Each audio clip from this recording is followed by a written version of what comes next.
Let's see. Did we do it? Yes, we did. We are live.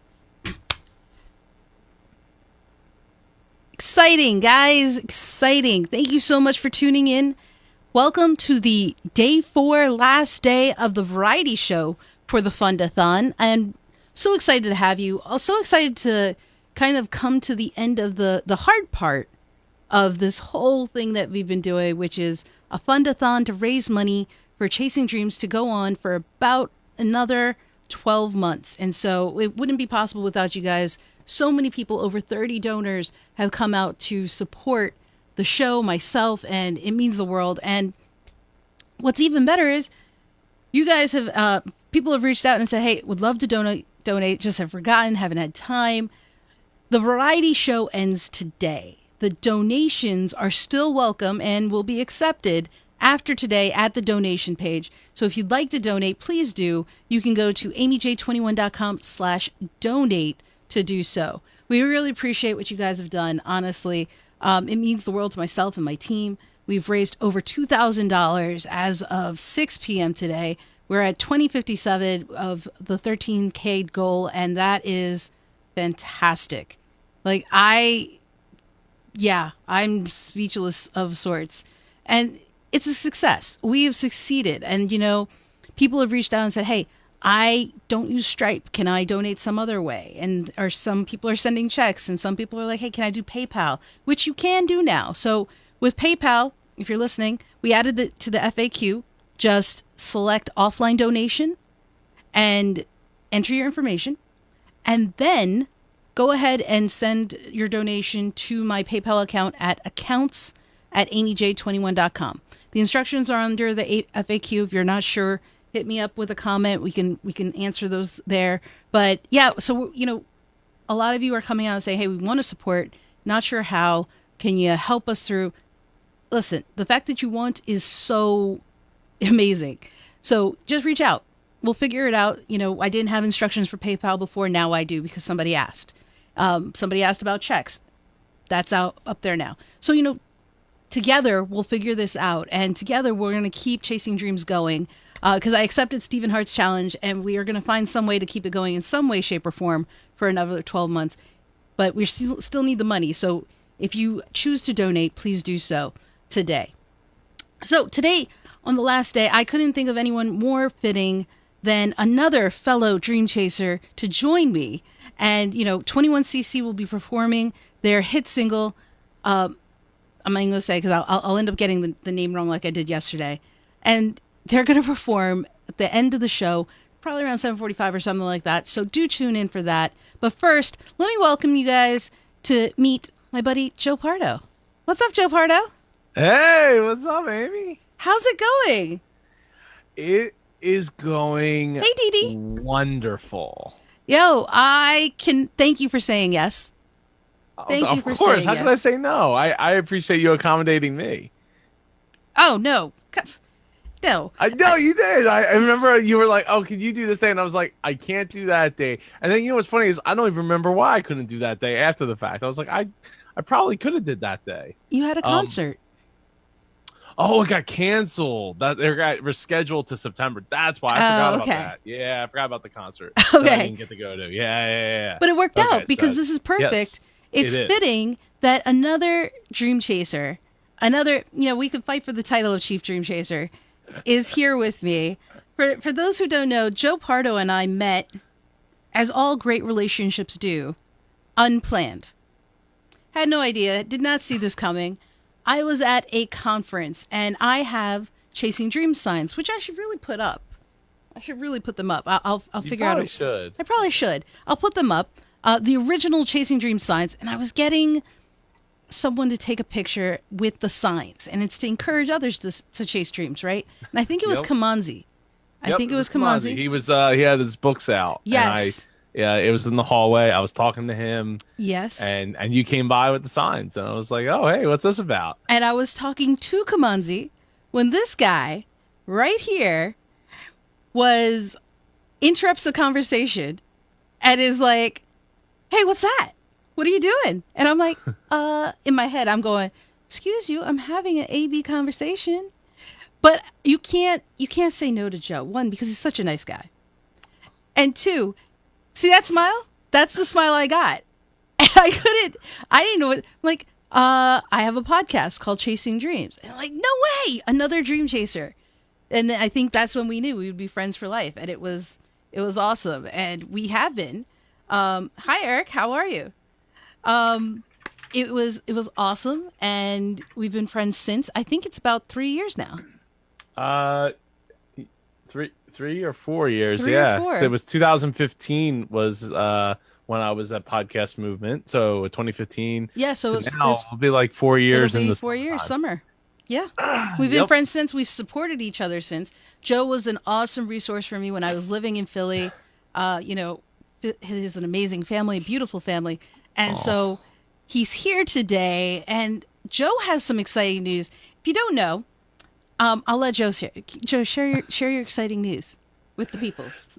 So well, first off, thank you, Amy, and thank you for having me here, of course. And it's been such an honor to not only get to know you, but to get to work with you, and it's such incredible to get to work with somebody who, and I've said this before at MapCon, but somebody who works very, very closely with me to make sure that MapCon stays on the rails and isn't a complete train wreck by the end of it. So I have a ton of gratitude to you for being so supportive on so many levels, so dedicated to a level that most people would be like not that level of dedication. So Well, I love and for doing year that. after year after year after year. So I love helping you with it. So and I love getting to help you with anything that I'm able to put forward and help you with, Amy. Here you are. So yeah, so my news for anyone who hasn't happened to hear, I'm getting my own TV show. That's so awesome. Did I just jinx it? Oh boy. I heard, oh boy. You There you are. you froze. You froze too. You froze too, but now I was like, no. Now your fingers are wavering. Your fingers were wavering just then. So it's all good. The live was interrupted, of course, because I see that. I see that but on this screen. hang tight, guys. I'm sure it'll come back. There it is. There we go. Actually, the delay on here isn't as bad as it was in the last few days. It was like a 50-second delay before. Well, they know we mean business this time instead of before where we're just testing. We're just doing stuff, But so before we got interrupted, say it again. So I'm getting my own TV show, and it's gonna be. I know. It's insane. And crazy. I'm getting my own TV show. It's gonna be airing on Biz TV. Which airs in 40 markets, 44.3 million households receive this channel, plus all the streaming boxes, plus all their subscribers, plus I think they air it on they'll have the episode, the newest episode available on their website. And I can't, I just can't say enough. Like it's incredible and scary, and I'm just incredibly thankful. So for everybody. Let's talk a quick minute. One, has having a TV show been a dream, a known dream? I don't think I think I might have mentioned it to Melissa once or twice. In all honesty, in my mind, it was something that I don't watch a whole lot of TV. For anyone that knows me, I don't read a lot. I really don't read books. Like I don't go out of my way to read books. I'm a very slow reader. I know. I mean, that's funny because I write books, but I don't watch a whole lot of TV. There's like maybe 10 shows tops that I watch, and most of those are business related shows, whether it's Shark Tank, The Profit, Bar Rescue, Nathan for You. And then there's South Park or something else. But, there's a very few TV shows that I watch. I don't watch pretty much any dramas. In fact, like the last drama I was into was the first season of Boston Public back in like Oh, 1998, I think it was. dude. Yeah. Yes. It was definitely the I don't know 90s. why. It was a show that just, I guess, spoke to me. But then the second season was not very good, so I stopped watching it. But I don't watch like any, like my wife watches a lot of those shows, like But it's the Game of ironic Thrones that for and things someone like who that. doesn't watch, that here we are, you're about to have one. Well, part of the reason is as a creator, I think it's really important that you also try to limit what you intake. Mm-hmm. So that's one of the reasons why, like, I run a podcast and I run a podcasting conference. I don't really listen to a lot of podcasts. In fact, almost zero. Wow. But if it wasn't for a podcast back in 2005 about revolving around Disney, I wouldn't. I probably wouldn't be talking to you right now. Like, it wouldn't be a thing, because it was that one show that gave me that hit of being on like having a podcast to listen to on a regular basis, that I had to actively download onto an iPod and all that stuff. It was Back in the crazy. day, it wasn't as easy. Yeah. No, it was not. So I think as a creator, I think it's important that you limit the amount of intake that you take, because you don't want to wind up coming and basically duplicating or becoming clones of what you have and that's already existent. So one of the things I'll do as a creator is I'll dream up of dream of something like, wow, this would be really cool if this was like, if I did this or that, and then I'll start Googling it to see if other people had come up with that idea, if other people are executing on that thought, to make sure that it's like, to try to get it as original as possible. Sure.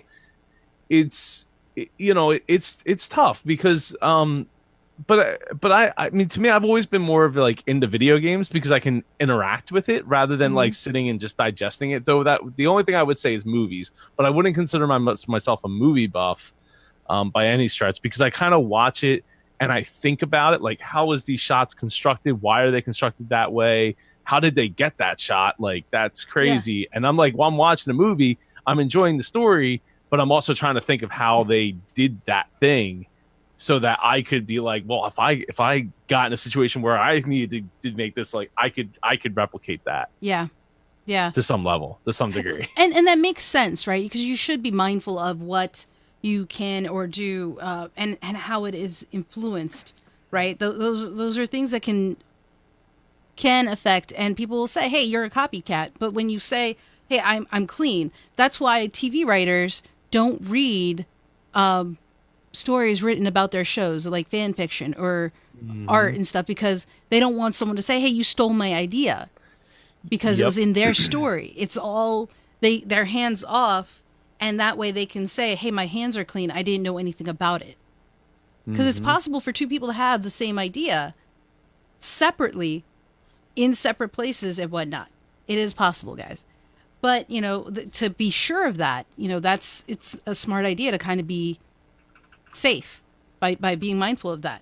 So the thing I love about you, though, Joe, and the fact that this has kind of come up, is you didn't go actively seeking for this opportunity, right? You were just living your life, chasing your dreams the way you do, recording your own podcast, which you also have been unapologetic for in how you run it and what you've done with it, right? You've taken chances, which I have admired, and we've also disagreed about, respectfully, in just whether or not it would work or not. But I say, hey, it's a good idea. You won't know unless you take a chance, right?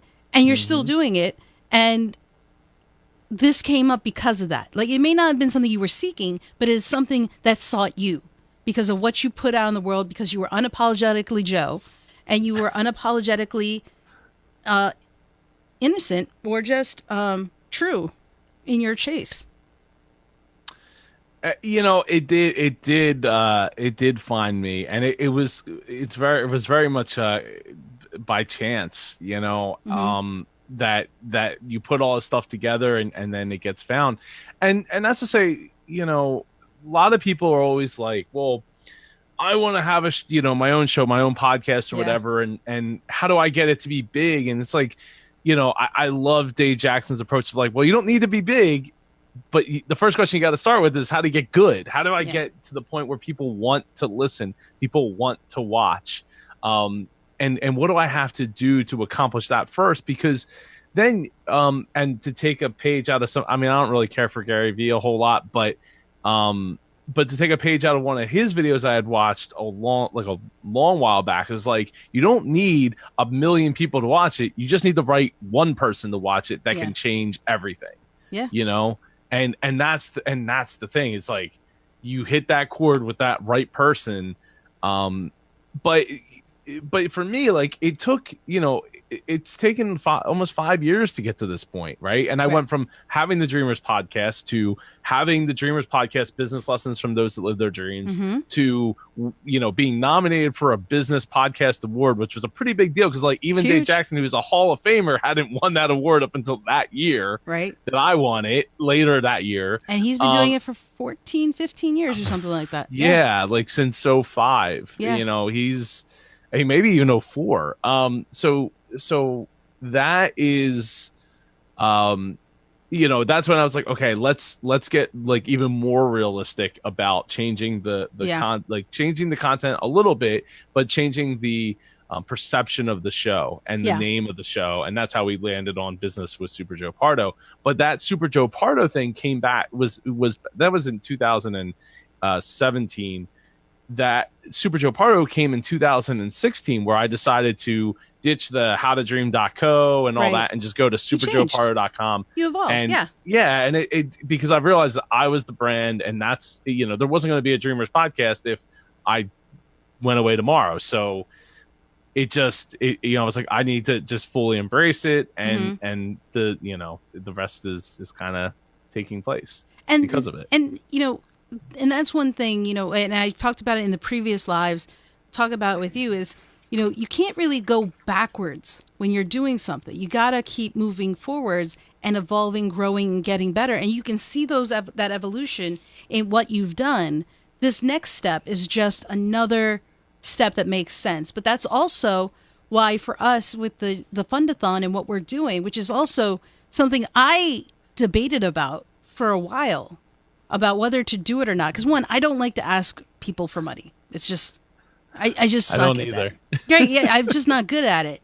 And so I did it once when I wanted to start the podcast, and that was really successful.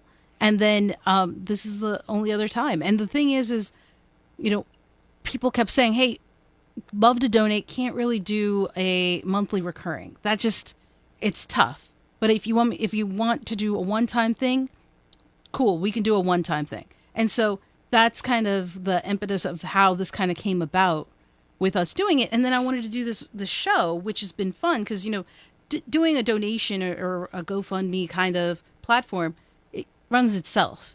But I wanted to kind of come on and talk to people about this, because this is what I think might be the next evolution step for the show, is adding an interview portion. And this is me testing that out, finding out how, and you got to find these things to like play with and try, because if you don't try, you'd never know.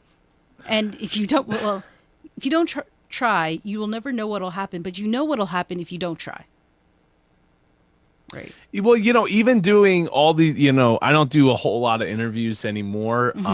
Like I do people, mostly people that I really like. I still get emails. In fact, actually 3/4 or more of my email right now is in the inbox of people that want to get on the show. I just have been very slow to get back to them. So I apologize if you're watching this or listening to this. But I will get back to you. It just takes time, but I also don't do interviews for free unless they're with people that I know and care about and that kind of thing. Right. And want to give my platform and my time. It's more really about the time, but we don't have to go all down that route, that path. But but the thing is, I have all these interviews from the past, and it's like you're just constantly learning, what works, what doesn't work, what kind of things can you talk about at the top of your head, what things should you avoid, and how to direct a conversation if things start to go awry. So it comes with getting on the mic. I remember when I first got started, 5 years